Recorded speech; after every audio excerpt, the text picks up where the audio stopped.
Okay guys, here's the quick report on the new tire. Just got back riding it 10 minutes ago on my little local trail here. Just kind of a mucky, grassy, rooty trail with some gravel, a little bit of water. It's kind of wet here in Florida right now. Anyway, this is the beast I installed on the Sur-Ron Ultra B.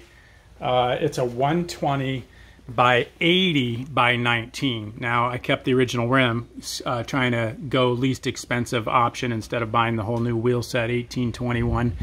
And by the time you do all that and get rubber, you're going to be in there minimum 750, 800 probably. So I wasn't quite ready to do that. So I bought this R-Trax, I think you say it, R-Trax. And it's called a, what did I call it? Again, I keep forgetting. Super X Gear. And again, it's a 120 by 80 by 19. So it's a huge rubber increase. It's just a beast and very aggressive knobbies. Now I did this just to kind of experiment. It's the cheapest tire I could find on Amazon that had a soft compound and was the 19 with this type of dimensions. So it literally to my door was 65, 70 bucks, I think.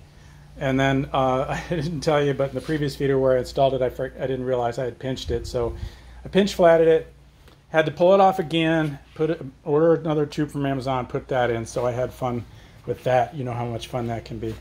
So anyway, I got her in there, got her inflated this morning, took her for a quick spin. It does make, you know, con-wise, it's heavy. You can feel it in the power a little bit. I jacked the bike up. It feels a little bit nose low now, like the rear end's high and the nose is low. I don't like the riding position. I can literally feel it in the seat and in the handlebars. So those are some of the cons. It's a lot of extra mass. That tube I got was a heavy, you know, I'm trying to order a light tube. I just don't know how to order light tubes. Apparently Stark has got some new technology on super light tubes that they're working on. Hopefully it'll come out soon. Maybe we can find a tire tube combination that gives us the meat, but not the weight in the future. Like I said, the weight is significantly more. It's got to be 7-8 pounds heavier, maybe 6-7 pounds. I don't know, somewhere in there. I should have weighed it. But radically different than its stock tire weight-wise. Sidewall-wise, it went on the rim okay. It wasn't real easy, but it does go on kind of your typical tire wrestling match. And pros, yes, it hooks up. I would have been on my butt with the original stock tire, whipping around these little mucky turns I was in and you know, power sliding it, and it hooked up, and it's aggressive. It's supposedly a softer intermediate compound for hard/intermediate terrain. So we'll see. I mean, I whizzed it down the road. If I put my, you know, ass up on the tank area, it'll spin with the power. And, you know, I don't know what else to say. Pulling wheelies, it almost hampers it a little bit because I think of the increased incline towards the nose. It tends not to pull up as easily because of the, you know, maybe if I get the 21, I'll be jacking the nose up another inch.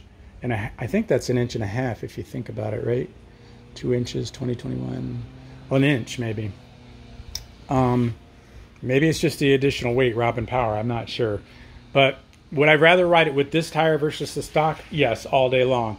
Do I like the riding position now? Not as much. Could I make some adjustments to the forks? Maybe. Probably not worth it, not much room there. The bars, I think I'm going to leave it alone. I think this is as good as it's going to get for now without spending the $700-800 on a whole new rim set, which I will do. Right now, a lot of people are out of stock, as you know. And if you want them now, you're going to pay a little bit extra. The lowest I found to my door was about $650, which wasn't bad. I almost pulled the trigger, but I held off just because I couldn't bear spending that kind of money on this bike right now. Even though I do spend funny money on other things, this one just bothered me. Anyway, I hope that helps you guys. It is a huge rubber improvement for the rear. You probably can tweak out some of the, I don't know, things I don't like about it in terms of the incline of the bike now. The additional weight, I would suggest we get as light as we can because this is not a well thought out combo for weight. But anyway, I'll put the links down below to what I got here so you can try it if you want. Would I rather ride it with this? Yes, radically improvement. I'm running like 12 pounds in it right now. I'm probably going to lower it to 10. That's going to be great for going over rocks and climbing logs. I did slam it into a big log today, probably a 15-inch log. I went over like 3 times, and that worked out good. No pinch flat or anything, obviously, so we'll see how it goes. Oh, that helps you guys. Appreciate any likes and subscribes. I'll put links down below to what I got and any tips. If you have any questions, give me a holler. Thanks.